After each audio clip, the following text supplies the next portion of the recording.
Good morning. I am Ernesto Burden, the publisher of New Hampshire Business Review, and it is my pleasure to welcome you to today's webinar, Succession Planning, Prepare for the Curveballs. This webinar is sponsored by She & Finney Bass and Green PA, and we are going to talk about succession planning. As they have told us, there are always parts of the process that catch business owners off guard, and in this 1-hour program, the team from She & Finney will not only walk you through a must-know succession planning primer, but also introduce you to business owners who have been through their own succession planning experiences. So to get us started, I'd like to introduce our two moderators, Matt Benson, corporate attorney with She & Finney, and Emily Peniskovic, corporate attorney with She & Finney. Matt and Emily, welcome. Good morning. All right, so as Ernesto mentioned, today we're going to be talking about different types of business succession planning. So we will kick things off by going over a few of the different types of business transitions that we typically see. And then we're going to loop in our three panelists who you can see on the screen for now, and introduce them. And then we're going to dive right into an interactive discussion with the three of them to really hear about their experience going through different types of business succession planning transitions, and hear what curveballs they experienced and just their advice for how to prepare for that situation as it comes up. So to dive right in, first, we just wanted to go over the different types of business succession transactions that are available to business owners. There's really no one size fits all answer as to, there's no right or wrong structure for a business transition. It really comes down to the business owner's goals and some of the advantages and disadvantages of the different structures and which options are available to that business. But to the extent that business owners can think through these different alternatives ahead of time, well before they actually want to transition the business, and have an understanding of what options might be available, certainly helps for when the transition process actually comes up. So the type of business transition that we see most commonly is where the business owners sell the business to an external buyer. And the types of buyers that we see generally fall into two general categories, one being selling off to a private equity firm, the other being selling to a strategic buyer. And so just to go a little bit more into detail about what those buyers are like, a strategic buyer is generally another company that's in the same industry, in a similar area of business, and has a calculated reason for wanting to acquire your business, to acquire the target. So they want to flesh out some aspect of their business or grow. And strategic buyers are going to be in a position to understand the business that you're running and potentially be more likely to carry out the vision that you have. There's a reason that they want to go after your business. And sometimes that can translate to a higher purchase price because the target is very motivated to acquire that specific company. So those are different factors that can come into play when you have a strategic buyer. On the other hand, the other kind of external buyer that we see commonly are private equity firms, or PE firms for short. So PE firms are in it for a little bit of a different motivation. For them, this is a financial investment. And so they acquire businesses, they are able to put in, they're able to basically run the businesses more efficiently by eliminating different redundancies across their portfolio, potentially putting in new leadership, and achieving an economy of scale across their portfolio. And then they sell the business as part of a larger transaction to really grow that value. So it's intended to be an investment for the PE firm. So a different motivation and different advantages and disadvantages that come along with that we'll get into later on.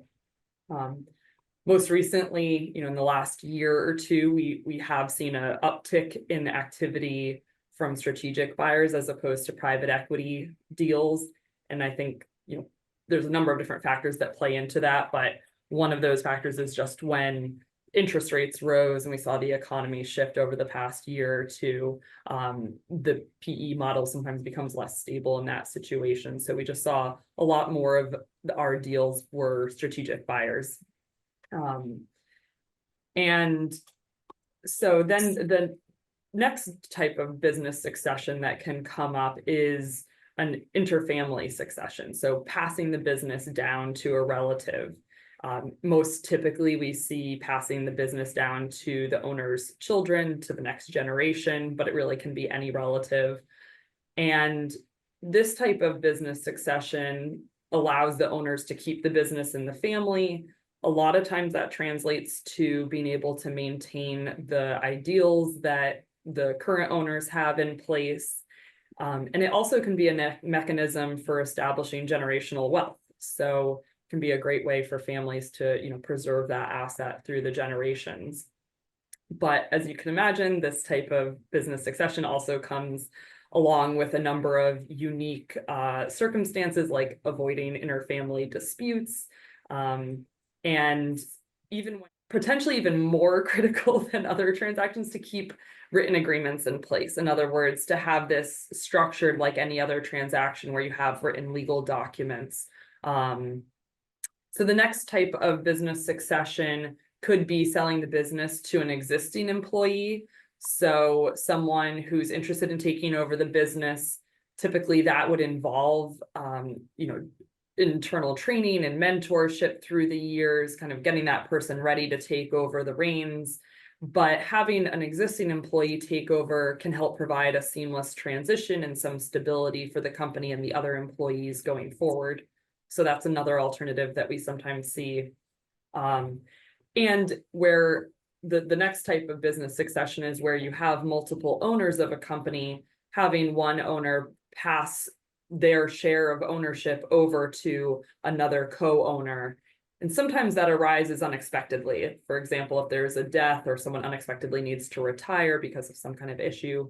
And sometimes co-owners will have a buy-sell agreement in place that dictates some of the terms of those business successions. So that's put into place well before the actual business succession comes up. And the final business succession, I'll call, although it's not really a succession, is to avoid all of these succession transactions and simply wind down the company. And usually that's what business owners are looking to avoid in terms of if they want their business, if they want some continuity and they want this to keep going, or they want the business to grow, then usually that's the situation that they avoid. But if there is no plan for business succession that's put into place ahead of time, or if something unexpected comes up and there isn't time to react, then the alternative is just to wind the company down. We are going to be more focused on the other scenarios. So with that primer in mind, we're going to introduce our panelists who have all come through different types of these business transitions that we just went over. I'll invite all the panelists to turn their cameras on, so you can see who they are and what they look like. So I am Matt Benson at Sheehan Finney, and I just wanted to take a couple of minutes to introduce the panelists. As Emily pointed out, we tried to find panelists that had kind of a variety of experiences in the business succession world. We've been fortunate to be able to work with all of them, but all in kind of different ways. So first up, we have Bob Goldstein. Bob was the co-founder and a former CEO of Single Digits. Single Digits is based in Bedford and has about 500 employees. It is an industry leader in technology infrastructure and providing Wi-Fi services in the hospitality and other industries. It began as a two-man team with Bob and Steve in the early 2000s. It's grown quite a bit since then, as I noted. Bob was the CEO for 17 years. He led the company from its, call it, garage stage through some debt funding to then 3 rounds of growth equity. The company has grown to an industry leadership position through a combination of organic growth and also integrating 17 acquisitions over a 10-year period between 2009 and 2019. Bob is now involved in a variety of different things, including philanthropy, angel investing, and providing high-level advisory services through his consulting firm, Double Digits. So welcome, Bob. Next up, we have Tom Rolfs. Tom is the founder of Controlled Fluidics. Tom is a serial entrepreneur. Tom founded Controlled Fluidics in 2011 in response to an industry demand for higher quality and lower cost manifolds. He brings a wealth of knowledge about the design and manufacture of these fluidic and microfluidic bonded manifolds that are involved in a whole variety of different industries. The company creates precision plastic components for devices that do everything from acting as a patient's temporary heart or lung to facilitating microgravity experiments on the International Space Station. For those that are interested, maybe you can reach out to Tom separately. I have no idea what any of that means. Before Controlled Fluidics, Tom was a principal engineer and owner of Connecticut Plastics, company he owned with his dad, where he oversaw sales and process development and served as a design engineer for multiple companies. He got his start at Providence College, also has a BS in mechanical engineering from Columbia and an MS in mechanical engineering from the University of Michigan. So welcome, Tom, and thanks for joining us. Good morning. Last and certainly not least, we have Joy.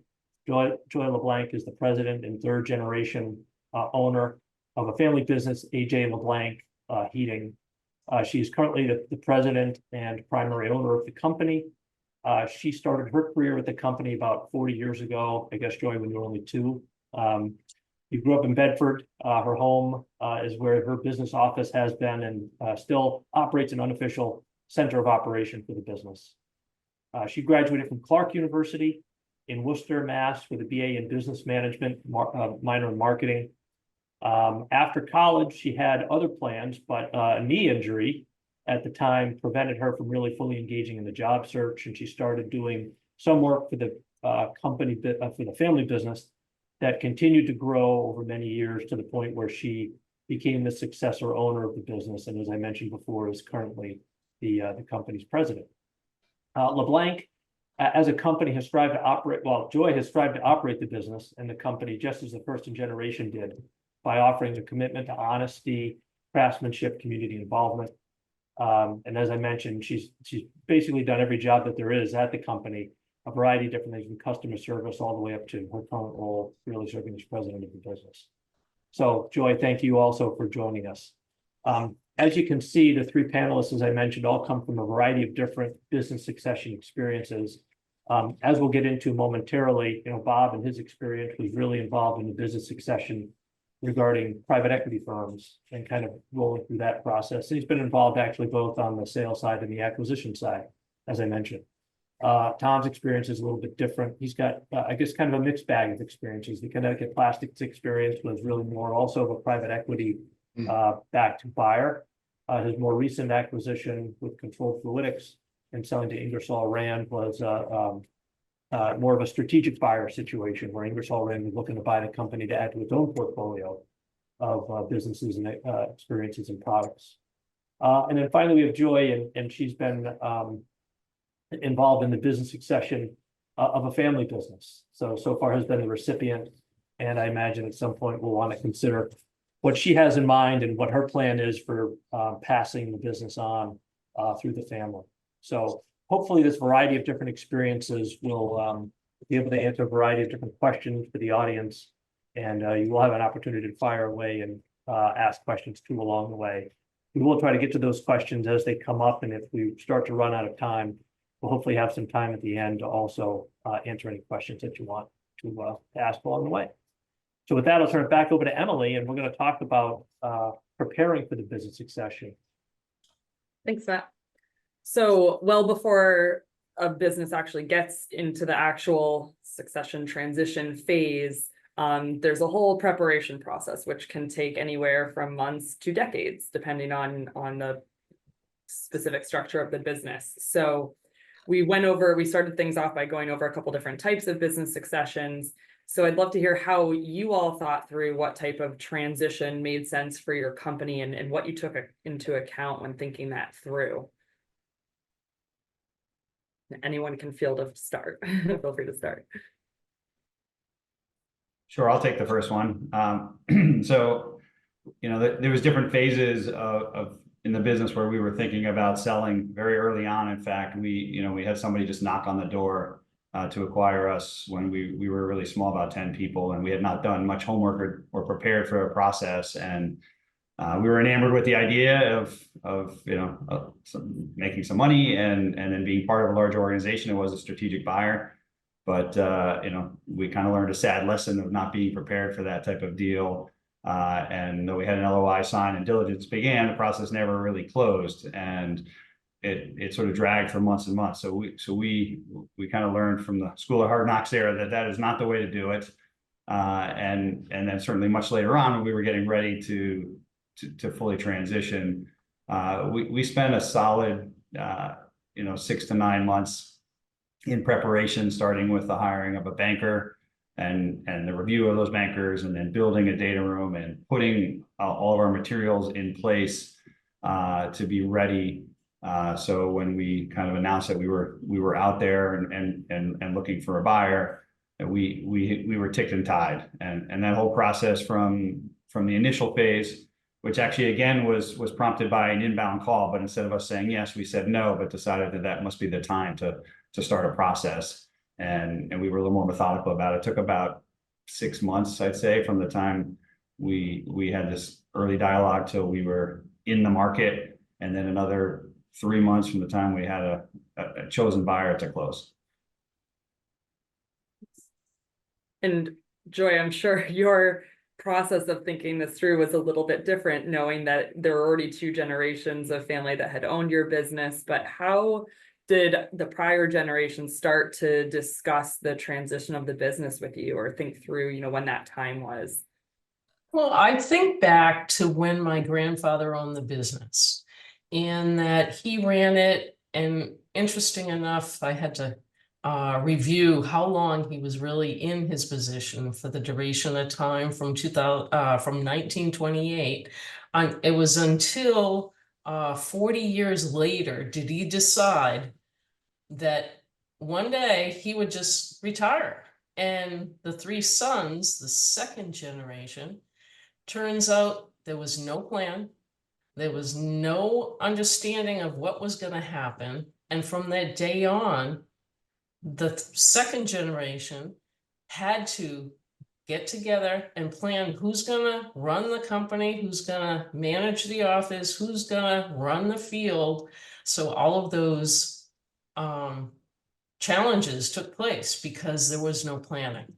Now, the second generation that happened, that I observed and was involved in, was that the second generation did have a buy-sell arrangement, but then issues happened personally with health or personal reasons. They want to personally retire, and that contributes to my decision right now to make sure I have planned and make sure it's going to transition so it's smooth and not like the past 2 generations.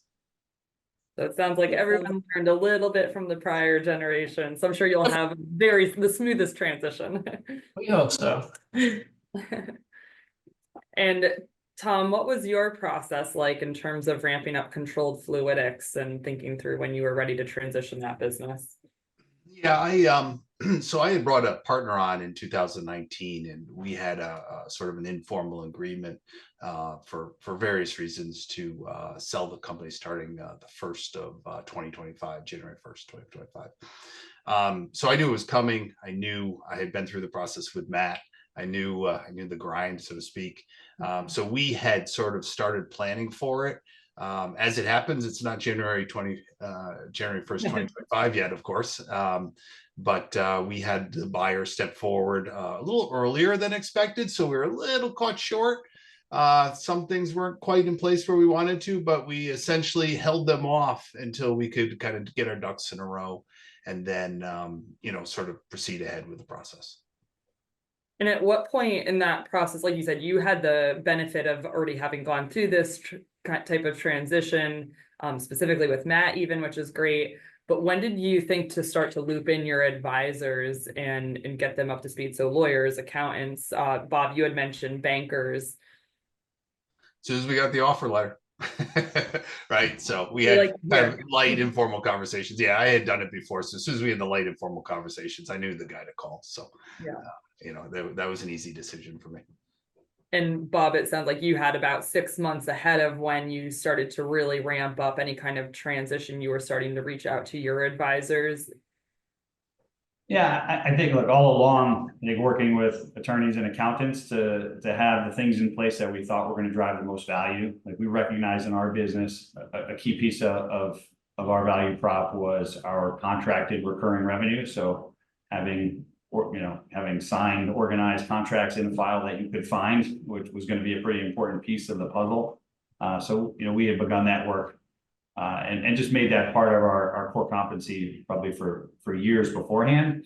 And as Matt alluded to at the beginning, we had done a few rounds of equity, which essentially were sales of pieces of the company. We did a 40% sale in 2012, and then like a 60% sale in 2016, 17. So those were full processes that we ran. And in those instances, we did not have an outside banker, but we were formal about sort of the process of engagement. And before we began the dialogue with, with potential, funding sources or acquirers, we had put together the work, at least with our accountant and legal teams to be ready for that in the prior quarters.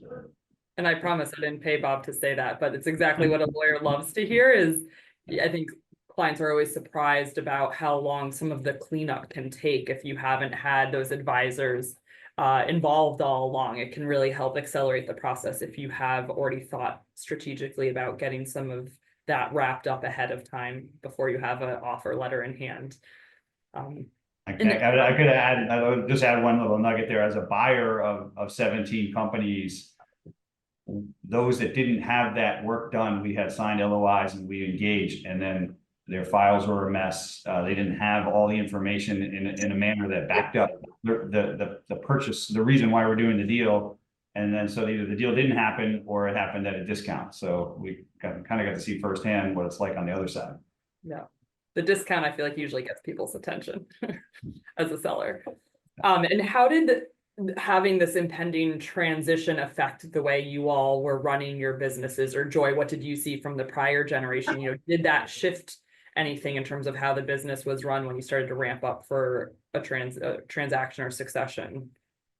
Well, when I experienced the past two generations and the stories that occurred and the problems that I could see, I certainly didn't want to repeat that. So it's planning right from the start, deciding when the fourth generation will start working or becoming an owner, and mentoring him to the point where I feel comfortable. And he's got the proper teams set up to assist him to run this business. So I have learned from the past and know what I don't want to do. Excellent. So next, we're going to dive into the actual meat of the business succession process and what that process was like, what curveballs came up, because there are always curveballs. I think that's one of the known qualities. So Matt's going to kick us off on that. Yeah, thanks, Emily. So I had a couple of questions, and again, I think the variety of the background and stories that you have really make answers to some of these questions really interesting. One question I had is kind of transitional between Emily's topic about preparing and then getting into the meat of the succession. How did you select the buyer or the successor that you ultimately have kind of honed in on? What were the characteristics of that buyer in particular? Was it the amount of the deal? Was it synergies? Was it expertise in the business? Things like that. And maybe we can just kind of roll through that. And Bob, what's your thought on that? How did you guys come to that conclusion? So, alluding to the fact that we did 3 different deals, right? In the first deal, it was who was willing to say yes. So we only had one, so we took it, and we kind of got lucky because we didn't know what we didn't know. But in the next couple of deals, we had different goals. One was we were selling to a growth equity fund that was going to own the majority of the business, but we wanted to keep running it. So we were really clear about what the goal was and what we wanted to do. And so we were, intentional about finding the kind of buyer that would enable us to continue to do what we were doing and just do it faster with more capital. And so that was the priority over maybe somebody that would pay a little bit more to take the whole business. And then, in the final sale, actually, we had a buyer that had a bigger number that we didn't do a deal with. Ironically, it was a strategic, and while the industry has changed, 5 years ago, the PE buyers, private equity buyers, were actually more of a surety to close. They were very process oriented. They were regimented. They were looking to make acquisitions, and the strategic buyer, who, even though they were willing to pay a little bit more, it was hard to get clarity on what they were actually going to do with the business after close, and it was even harder to get clarity on exactly when they would be able to or willing to close. So we selected a PE buyer with a really specific timeline and specific goals that enabled me to resign as the CEO, and they were in the specialty of bringing in new leadership. So that worked out really well. Yeah, great. How about you, Tom? Yeah, so it's an interesting question. In fact, it's probably the big one that I struggled with the most. This is, in a lot of cases, just your baby, right? I'm the employee number one, and I saw it from the start to the end. And it's a big deal because you're handing your child off to someone else. So picking the right buyer, I don't think it's all about money, but that's not necessary. Sometimes you get a bidder in there, if you go through a bidding process, an auction process, where there's one bidder that's very well above the crowd, and it's hard to avoid the money.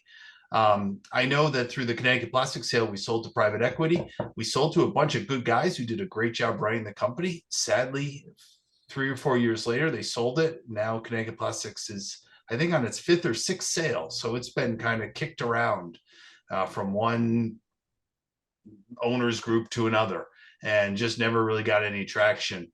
With Control Fluidics, we had a strategic buyer coming to us. They laid out a very nice kind of roadmap going forward. We saw how it could integrate with the company. We saw that Ingersoll Rand's a big company.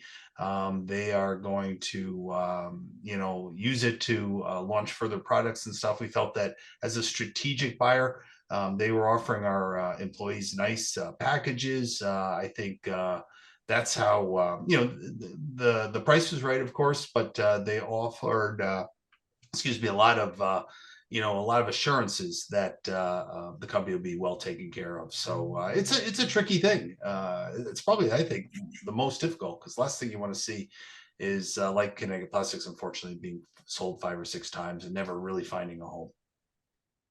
Right. I'm sure, Joy, your experience was somewhat different. I'm interested to know how you selected, maybe how you were selected, right, as the successor, if you know, and then the process that you're going through to think about a successor and how you kind of manage the family dynamic as part of that.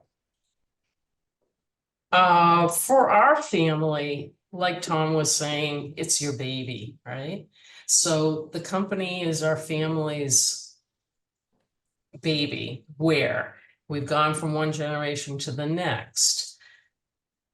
And with my next generation that kind of fell into place, I just fell into place in my position, rolling into the company and not even planning on it, but I was the only choice for the next generation, for the second generation to choose.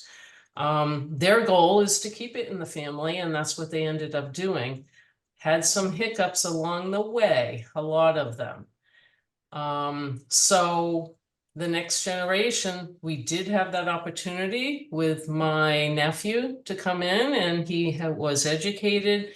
My dad kept on asking him, when are you going to join the business? When are you going to join the business, Brian? So it turns out that the plan, it wasn't planned, but our plan did work, and we're moving forward, and we are in the 4th generation. Yeah, excellent.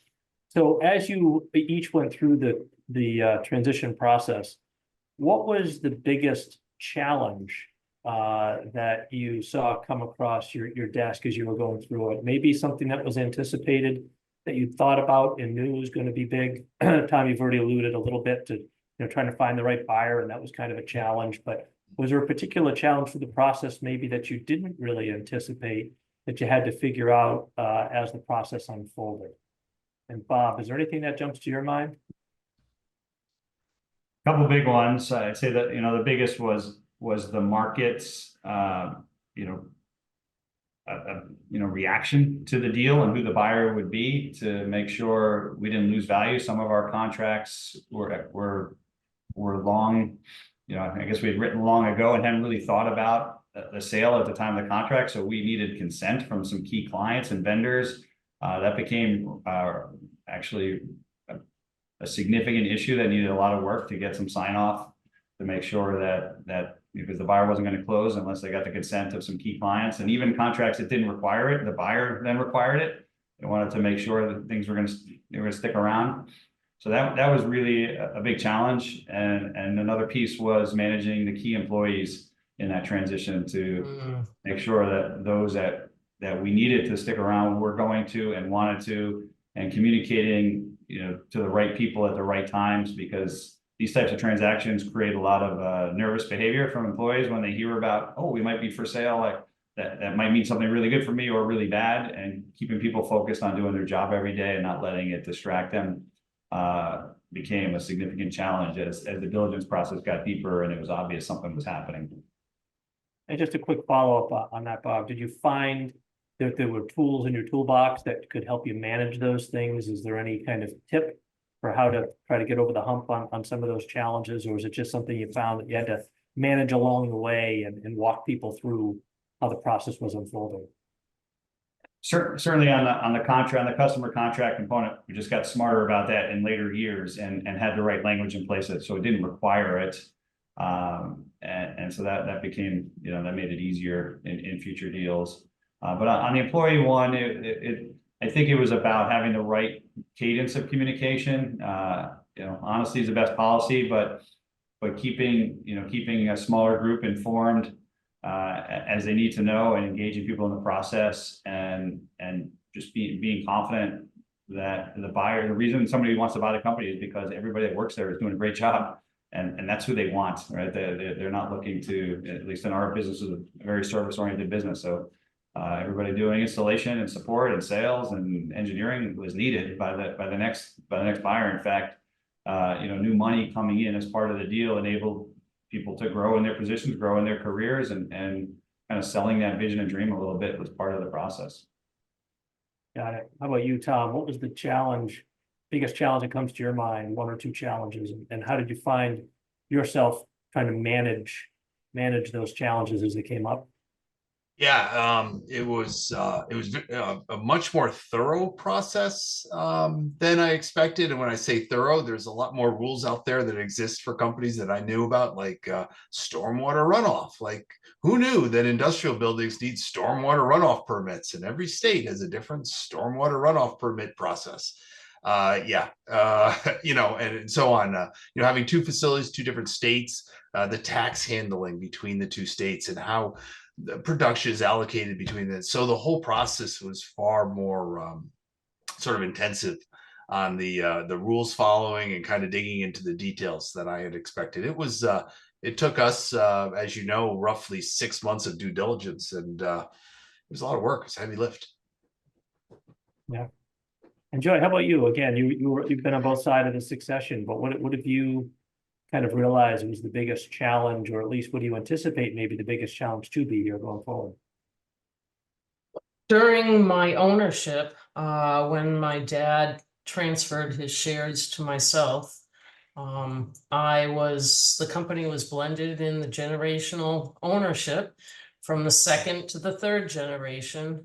Second generation didn't perfectly agree that I had become the owner instead of my dad. So I did struggle with that type of arrangement, dealing with family members. The other complication was that I did not and was not able to get a signed buy-sell agreement. So once time went through, without that signed buy sell agreement with the second generation. Turns out I ended up, after a unexpected death, I ended up owning the business with a spouse. So that was the most major turmoil I've had to deal with during my ownership. And do you anticipate kind of going forward, any particular challenge, or did that help kind of, did that help you, that experience help you try to figure out how to maybe avoid some challenges going forward? Yes, that did certainly. It took 10 years to move through it. Then finally I became 100% owner, and right off the bat found the fourth generation and made that arrangement. All right, good. Lesson learned, right? Yes. So Tom, in your comments, you alluded to the due diligence process, which I think is viewed by many and maybe experienced by many as being pretty mundane, but it can be intense. And I Two guess what I jobs. wanted, You got two Sorry? jobs, right? You get two Yeah. jobs. You got to run your company and you got to do due diligence. yeah, so I just wanted to, if you could just take a minute, and I'd ask each of the panelists to address this in a second, but Tom, what was your expectation about the due diligence, or say the company undressing, and then how did that compare with the reality of what it was like? Yeah, it was. I think it was much more thorough than I expected. IR's a big company, multinational. They had a full team of attorneys. They had a team of attorneys just to work on environmental. They had a team of attorneys to work on, sales and so on and so forth, integration. So they had teams of these attorneys that would really kind of burrow into these very specific details. And there's a far more rules out there from a law perspective that I ever knew, as pointing back to the stormwater runoff. So yeah, it's a lift. You have two jobs, and I worked basically straight through 6 months in order to accomplish it. And they'll ask for everything. Generally, going back 3 years, you have to have your documentation in order. If you don't, it's just the sales tax. The big sales tax question alone is kind of a little bit of a landmine out there for all business sellers. If you sell into different states and et cetera, you have to have your documents in a row. The more you're prepared, the more you're cleaned up, the easier it's going to be. But if you can't find things, or you have, like, oh, I don't have my records from 2 years ago, you start creating them, you're going to need them. And Bob, you've been involved on both sides in a variety of different transactions. What's your experience kind of on the due diligence front? Much more fun to be the due diligencer than the due diligencee, that's for sure. It is daunting, and each time we did a deal, it became more and more daunting, even though we'd done a lot of deals. I mean, on the last one, the level of diligence went well beyond what we were expecting, though, we were as ready as you could be for it, and everything from, them doing deep dive background and personality profiles on the executives, things we hadn't really thought of, to, digging up HR files from 4 years ago and asking questions, to, looking at old revenue and board meeting minutes and asking about lost customers from years ago. And so just, transparency is the best policy. Get as much information out as you can early. If surprises are not good, surprises will cost you money or time, usually both. And so getting the bad news, or whatever the areas of needed improvement are, on the table as early in the process, maybe pre-LOI, will save you money, because otherwise all those things turn into, oh, well, we bid at this, but now we found this piece of information, so we're gonna haircut you a little bit. And that's the game that gets played, and it can go for a long period of time. And Joy, as you were involved in the succession of your family business, how did you learn about the business? I mean, that's kind of your version of due diligence, right? How did you learn what you were getting into, and understand kind of how the business was laid out and what changes you might want to make to it as you took over? When I first started, I did everything from washing the trucks to learning the process in the office. We were very small back then. In fact, back in '84, we ended up purchasing our first computer. Times have majorly changed since then. I've learned HR. My dad used to manually do payroll in-house. Then I had to, I worked through all of that. As I moved into ownership, which was 10 years later, I started to see where the company should be at and where and what type of services that we can supply our customers, because we are also in the service business. So we added more features, more services for our customers. We added more benefits for our employees so that we can attract more employees, and we just continued to grow and grow.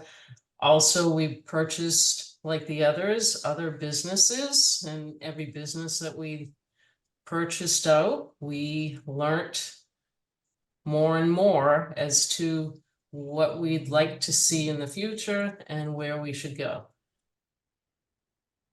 Yeah, excellent. So I also, there's another interesting topic I just wanted to make sure we addressed. And Bob, you alluded to this in your comments earlier. One is not just some of this process pieces and all of that, or who's going to write you the biggest check, but it's also the certainty of closing.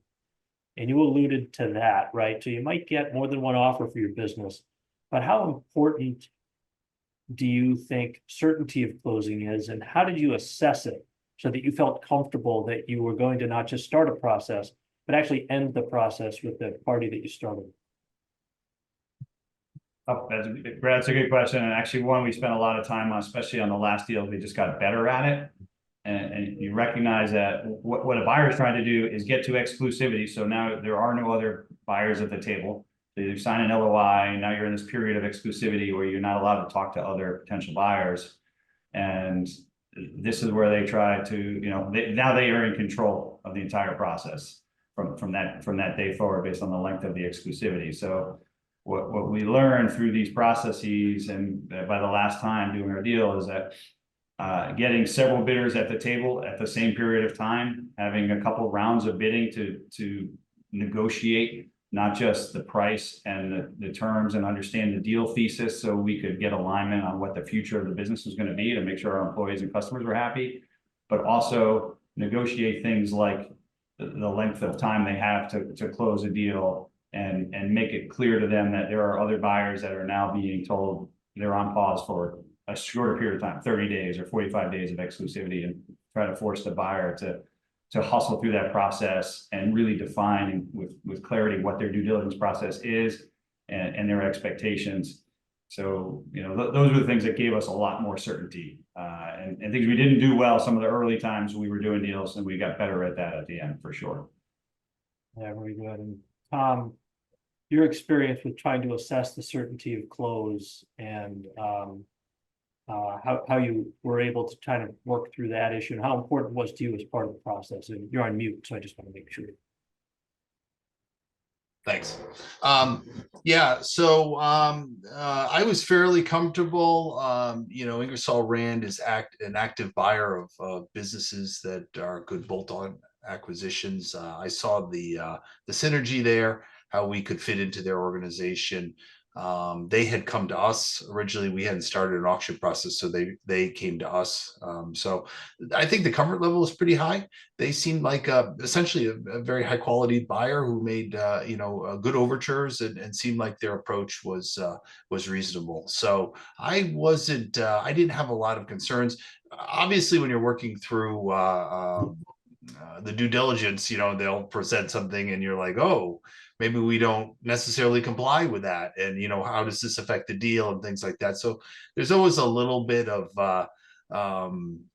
worry perhaps that can come up if you're not meeting expectations of the buyer necessarily 100%. But the reality is every business has warts, right? Where none of us are perfect. And the buyers know that. It's more of how do we get through the problem more so than, oh, this is a showstopper. It would take a lot for once you're identified. It would take a lot to stop. And don't forget, the buyer puts a lot of time and money and effort into this as well. So it's both sides. So nobody wants to walk away with it. So it's more of like, oh, we have this challenge. What do we need to do to kind of clean it up or kind of make it right or fix it. So, so you get a little worry there, but in general, I think because they pursued us first and they were an active buyer, it was a good looks like a good bolt-on type scenario. I figured it'd go through. Right, and then finally, Joy, I know you have a little bit of a different perspective on this, but you're going to be working through this process, and how important is it to you to make sure you're traveling down the right path with the right successor?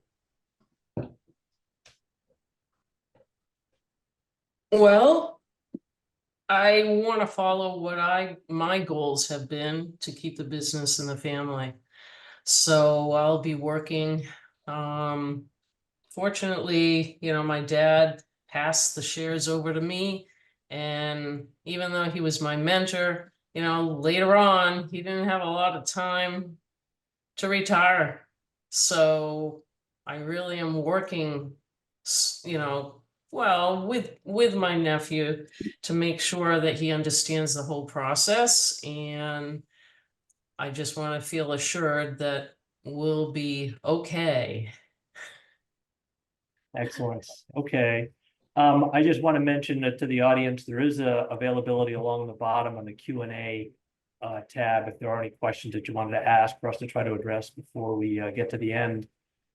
So take a look at that if you're interested. And in the meantime, I'll turn it back over to Emily, who will talk a little bit or ask questions about what to expect after the business has been transitioned, what that might look like. And so, as you all just commented on, there's so much time and effort that's put into getting to closing and making sure this closes, or Joy, in your case, making sure that transition actually happens, that business owners sometimes don't have a lot of capacity to think through and anticipate, well, how are things going to shift post-closing? Like, what's my role post-closing after leading a company for so long? So how did your roles shift from being leader of the company? How did your role shift once the succession went through? And how did that feel to have your role change, in some cases, I'm sure, pretty dramatically? Tom, I know this is fresh for you. It's very fresh. So it was hard for me to let go of control fluidics. As I said, it's my baby. I've been working on it since 2011. So I grew up, and it was very difficult for me to let it go. But one thing I had done, understanding that there would be a sale in the future, is I had backed myself up. That's super important. A buyer doesn't want to buy a company that is completely dependent upon one person, and that one person is going out the door. That's a problem for the buyer. And so having resources in place, people in place to do your job is pretty important. So I had trouble letting go, but once it closed and I was like, oh, I'm free. I don't have to worry about this. I don't have to worry about that. I see something's going on in the shop. Maybe I want to get involved, but I don't have to worry about it. So it was kind of refreshing after the fact. And I gave Ingersoll Rand actually only three months. So I'm transitioning out in very short order here. And so the expectation on me was very light. I could take time to move on to other ventures, and I just made certain I plugged the holes. So if somebody had something they couldn't solve that I would normally solve, I would take care of it. But with the expectation, as soon as I did it, I'd say, oh, by the way, in a few weeks, I'm not going to be doing it anymore. Who's going to take it over from me? And then give me a chance to train people, or at least pass the baton to others. So actually, once it closed and I saw how much kind of pressure came off my shoulders, it was a nice relief. And then the transition has been just more of like a fill-in guy. It's and you want to see the company succeed, of course. So when big orders come in and such, I still cheer. Great. And Bob, your experience might have been somewhat similar to Tom's, but how did the role shift impact you? My favorite question actually is what you do next. And the impact was, 180-degree change of life and even personality, I feel, post-close. I mean, we started the business, the plan was always build it and sell it. It was, a 4 or 5 year plan. 17 years later, we were still thinking we're on a 4 or 5 year plan. So it took a long time I had the benefit of at the close, a transitioning to my partner, Steve, become the CEO, my business partner along the way. So I had confidence that the business was gonna be successful and well run. I had a big M&A project I got to wrap up, so I sort of got to wind down my CEO responsibilities and just focus on M&A for the last 6 months in the sort of transitionary role. And then had the benefit of moving to a board seat, which was really just a once a month type of meeting, and occasional project or issue updates. And 4 years later, I'm still in that capacity. So it took probably 12 months, I'd say, to fully sort of decompress. But you had this sort of realization that, wow, I'm really present now with my family and my life outside of work, and my ability to think a little more clearly with a little less pressure. So the transition for me was really dramatic, going from working from eye open to close, and probably even while I was sleeping. So it's been really nice, and today I continue to engage as an advisor with a bunch of different businesses around the Northeast, helping owners make hard decisions. So I'm still active and engaged, but I do it with a lot less stress and a lot more clarity. Great. And Joy, for you, when the business was transitioned to you, did you notice was there a big shift between the day before you became the official owner and the day after? What was that like to have? I know you've been working on it for a long time, but Yeah. I've owned the business for quite many years. There wasn't really a shift when I was the owner, only because I knew all the office procedures with the company. But my future goal was to broaden the business and grow it. As it comes to the next generation, I am still actively working, and I do look forward to what the other owners have discussed, to have less stress in the day. And that's what I'm trying to plan for. Bought my new set of clubs, and trying to find things that I will do when I do retire. that's the fun part. Yeah, the fun part. So we have a few minutes left here, and it looks like we do have a few questions. So we want to just leave the last 5 minutes to tackle some of those.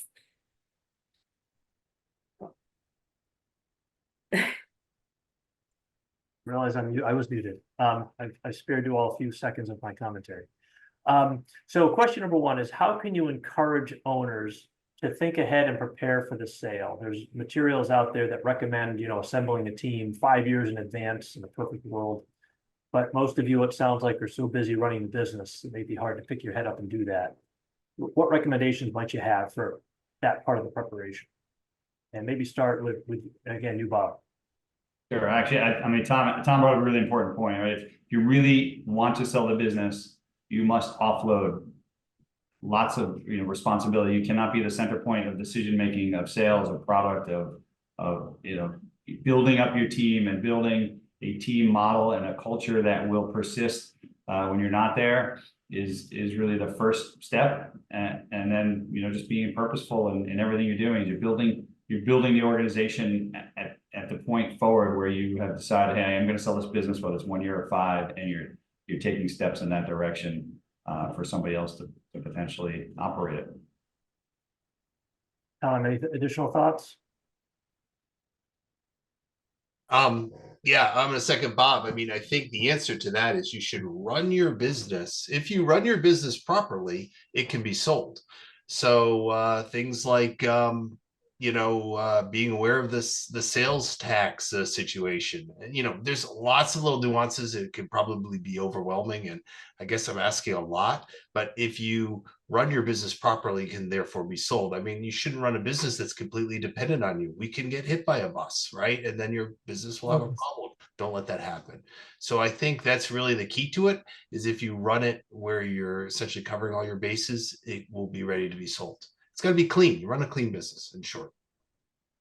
So Joy, from your perspective, how did you kind of pick your head up out of the day-to-day and start your planning process?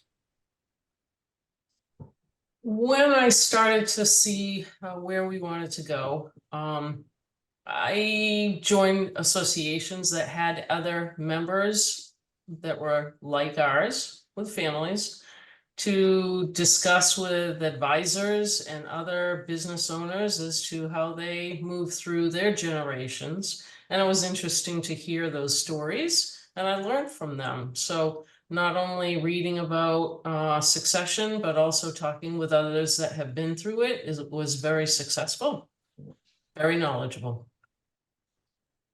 So in a couple of other questions here, maybe this is more for Tom and Bob. How would you suggest going about finding strategic buyers? I know, Tom, you mentioned that the strategic buyer in your case came to you. That's one way to do it, right? Pick up the phone when they call, I guess. Yeah. And using an investment banker. Bob, you mentioned using an investment banker as part of the process that you followed. Any other tips that you guys would have in terms of finding strategic buyers?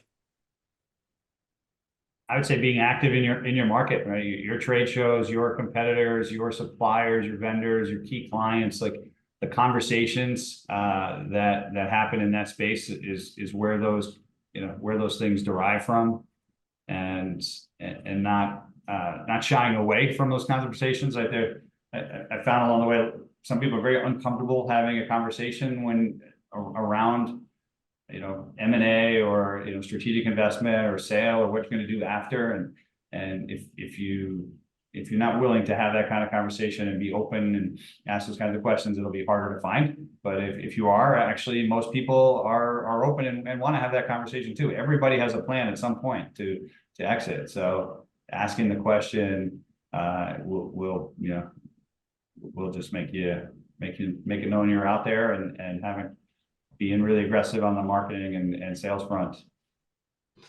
I had a list of what I considered all the strategic potential buyers. Control Fluidics had a fairly unique process, a fairly unique product. There's only maybe 3 or 4 people in the world doing what Control Fluidics does. And so I got offers to buy the company once a week, maybe. A lot of them were, private equity or just guys fishing about. But occasionally somebody serious would come along. And, at one point there, I decided to kind of go down the path a little bit, really prod the guy, push him, see if he'd make me an offer. It was just a learning experience for me. It was a little early. I didn't think we were going to pursue it. But to some extent, if you own a business, it's for sale at any point. Just depends on the price, right? If the price is big enough, you're going to sell. Constantly like a light touch, just as Bob said, on the process, keep it in the back of your mind. When people are interested in buying your business, they'll bring it to your attention. And if you bite a little bit, you can start learning the process and learning the lingo and learning it. So it's something you should do. Like maybe you don't want to sell for 5 years, but you should be doing it today, like almost on a little like a light continuous basis. So I feel as though we went through a lot, and I feel as though we could spend the rest of the day kind of going through a lot more. Unfortunately, we've only scheduled about an hour. We're at the end of that hour. So appreciate Bob, Tom, Joy, all of your feedback, Emily, for your help moderating, and wanted to turn it back to Ernesto to kind of wrap things up for us. So thanks everybody for listening, and thanks to the panel for participating. Appreciate it. Welcome. Thank you, Matt. Terrific presentation, everyone. Thank you, Matt, Emily, Bob, Thomas, Joy. Particularly loved the optimistic and happy note that you concluded on today. These were real success stories and super valuable. So thank you also today to all of you who attended. Thank you to Sheehan Finney for sponsoring today's webinar. And I'm Ernesto Burden, publisher of New Hampshire Business Review. Have a great day, everyone.